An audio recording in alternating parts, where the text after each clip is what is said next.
Hey guys, welcome back to the channel. It's awesome that you're tuning in. So in this video we are going to take a close look at the X20 Mini. It's the new handheld from AliExpress or China. So I was curious how this thing will play and how it will look. Because on the picture they show always like this rip-off Switch systems or Switch Lite in this case. But the question remains, how is it in the inside? Because that is also like most of the questions that you're getting when you're basically looking into the feedbacks. And when you're reading the feedback, it doesn't make any sense. So I just picked these things up to make reviews about, because there's nothing best to make a review about one of those cheap handhelds and show you what you're going to get before you're going to burn your money.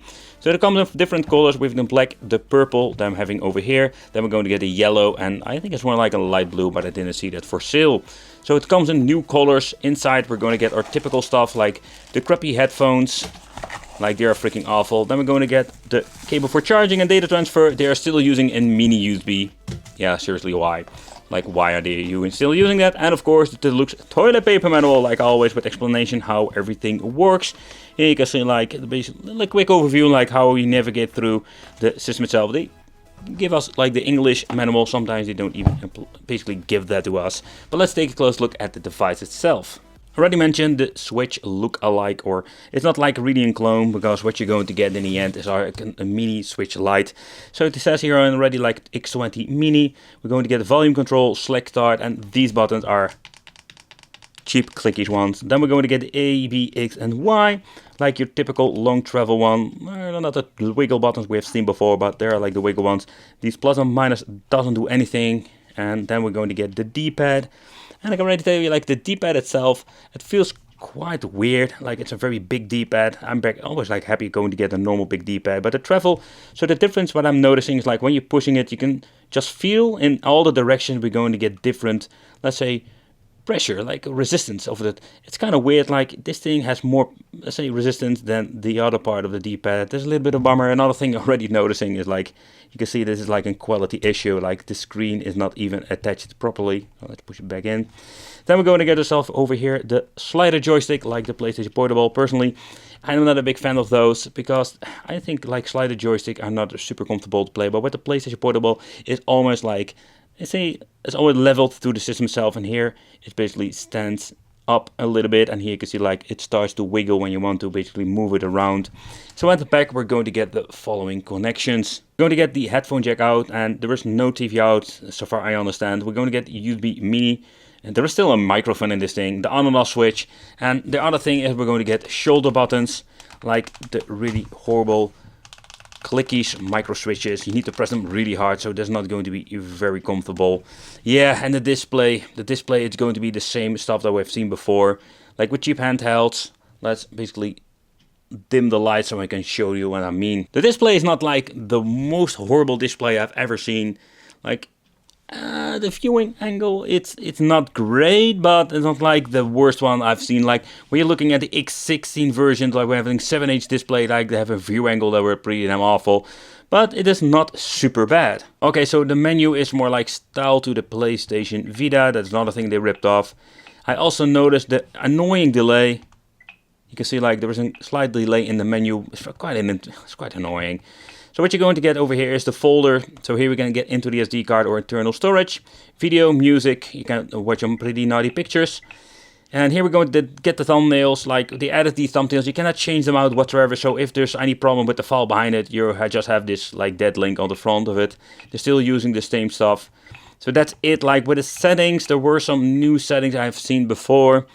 But like with the display, here you can see like we're having a way to turn the backlight off. Kind of weird if you ask me. Let's see how far we can push this thing. It even stutters when you try like putting in a different brightness. But the brightness is not bad at all when it comes as a cheap little handheld. Alright, so then we're going to get the language in advance. We do have some information about the device itself. It still uses a very early firmware version. Card capacity, here it says over here, and the card free space. But the downside to this all is like when you're looking at the information on the settings, there's no aspect ratio whatsoever here. So there's not a lot of stuff you can basically adjust. Okay, so over here what you're going to get, we're going to get Super Famicom, Mega Drive, NES. We're going to get MAME, And we're going to get Game Boy Advance and Game Boy Color, and I think you can also find, let's say, a little bit of a Game Boy Classic over here. But this is like the system that we're going to get with the support. I think they also removed the PlayStation 1 support with these devices, because in the beginning they said like, yeah, you can play these games, but in the end they didn't run at all, or it runs like shit. So they did manage to downgrade and remove some problems with the new versions. Here we're going to get the battery indication. Here it says like the SD that has been entered in here. So that's it, like you can basically remove it if you want to, even when it's turned on. Take consideration they are using these really weird forms. I think they're like form formats, like I think it was FedEx if I'm saying it correctly. But if you want to, I can make like a tutorial how to basically get your card ready, and so you can add yourself some files. But okay, so this is what you're going to get. Let's take a close look at the quick load and quick save menu. But what I think is quite interesting, so when I've removed the SD card, you can see I cannot reach the extra menu anymore. That is another thing they also changed out. Normally we can just go to all the menus, but when you remove the SD card, it doesn't work anymore. So it's quite interesting new way they changed something out. The menu itself, when you're looking at the older models, they still have the same stuff going on here. Here we're going to get a restart, basically it's also for using the game or starting the game. Load progress and the settings. Oh man, this menu is like so freaking slow. Here we're going to change some things out. Keyboard mapping do we have here. So if you want to change something out, you can do it over there. The screen size, it has been set to widescreen, full screen. But if you're going to set it to original size, you're going to get this very strange window. We do have scaled, that is slightly better. Let's try the scaled version first. And that's the only thing that we can get when it comes to the menu itself. So let's boot it up. Okay, some strange reason when it comes to the aspect ratio, nothing worked. There's only one downside. They mapped the freaking back button again to the shoulder button. Like with previous model, we had like a separate button for that, like the back button, or you press select and start, but they completely messed it up with this one. And yep, it's possible if you're going to need this button for a certain game, you cannot freaking use it. Oh boy. Like, how can you mess it up? You can mess it up big time. Okay, scale. You can see like it didn't do anything. Alright, let's return to the game. And here you see like it doesn't do anything. So let's take a close look again at the final option. I just wanted to show you what happens then. Screen size. Let's go to the original size. Let's go back to the return game. And this is what I mean. Like, it looks all messed up. Like, wow. Like, I can still remember like the previous one still had some issues with the weird settings, but this is completely messed up.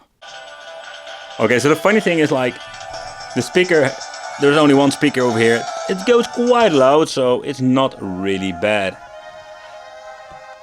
Alright, so let's see how the game itself runs. You can hear like the emulation is not like it should be. The D-pad feels quite nice.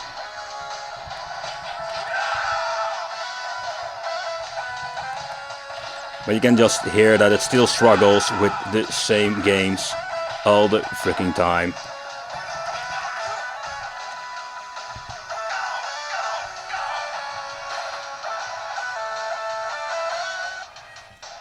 I've got present for you. Phew.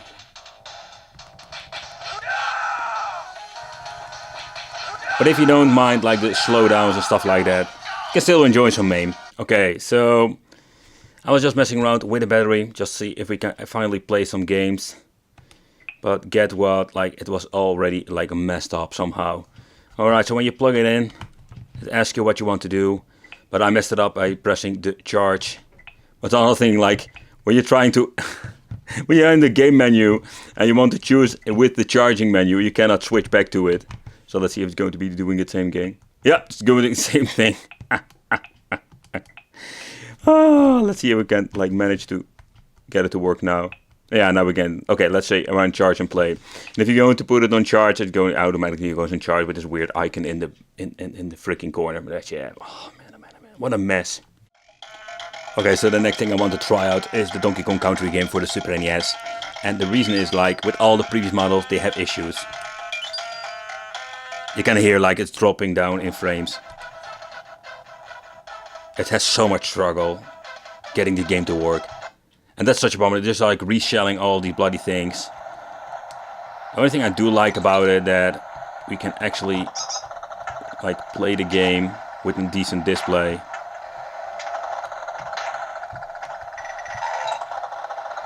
When the game starts up, it will work just okay, but it's not like you can really enjoy it in the long term.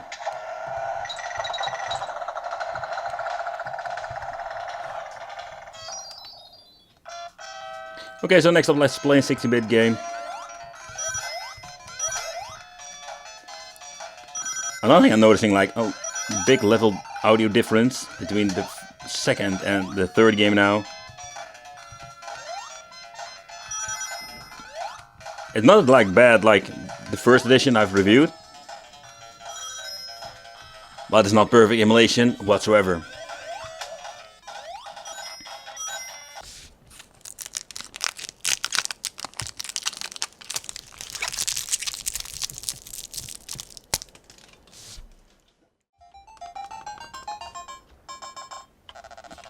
Alright, less off, that's better. But you can see, like, when you're going to remove the screen protector, it's going to be a very glossy situation with the front plastic here. And these things are made very cheaply, so it will scratch very easily. So in my opinion, it's not the best quality, but yeah, for the money you cannot expect a lot, to be honest. But also when you're looking at the 8-bit, it doesn't have like the same, let's say, quality emulation that we have seen before. This seems to be running just fine, but when you're booting it up, it sounds so messed up. Alright guys, so when you're looking at the emulation performance, it's pretty damn shitty. It's the same stuff like we've seen before. Maybe here and there it's slightly like a little bit better. But on overall, like, it's going to be the same stuff all over again. It's a little bit of a bummer because the D-pad with this device is absolutely not bad at all. Alright, so let's see if we can remove the sticker itself. You know what? Just break the seal like that. Don't care about it. Because warranty from AliExpress, you have 30 days of dispute time, and that's it, you know. Alright, I think I get myself a prior tool just to open it up. Because that is basically what we're going to get with these devices. And I'm curious like how this thing looks in the inside when it comes to the PCB and how big is the battery. So the clue how to open it up is always find like a part of the system that has a little bit of space. Okay, so my shoulder button already falling out. And from that point on you can very gently... Alright, so... Alright, there we go. And that's it. So that's basically what we're going to get. Alright. Okay, so it's quite interesting concept what they're making over there. Like basically we're going to get one big PCB that basically contains all of the connections. So first of all we're going to see here the connection for the speaker. And what's interesting, on the other side you can see we do have the speaker. So normally we could have the option for stereo sound. Sadly there is no option in the casing itself. So over here we're going to get the battery. The battery is only like 50 milliamp. It's not a big one. So it's one you can maybe pick up if this thing goes basically bad. You can always like replace it, but you need to do some soldering over there. Here you can see the connections. Not going to touch it. Okay, so the shoulder buttons, we're going to get these tiny cheap micro switches. And that's basically what we're going to get in the inside. Nothing really fancy. Don't see any date when it's made. But I'm guessing this most of the time the product itself is already like a couple of years old when I'm getting it. It's kind of weird that they're still using the mini USB form connection, by the way. It's kind of weird. But okay guys, so what you're going to get basically is the same stuff that we've seen before. There are some minor improvements when it comes to the system itself. I do like the form factor. The D-pad plays very well, even though it feels quite weird that you're having like different direction, different, let's say, pressure underneath. So basically when you're looking at this device, it's absolutely like not an improvement when it comes to the software. Yeah, let me know in the comments what you think of these devices. Would you consider picking it up? I want to thank you for watching. Consider subscribing. Hit that little bell, become the Wicked family, and I will see you in the next video.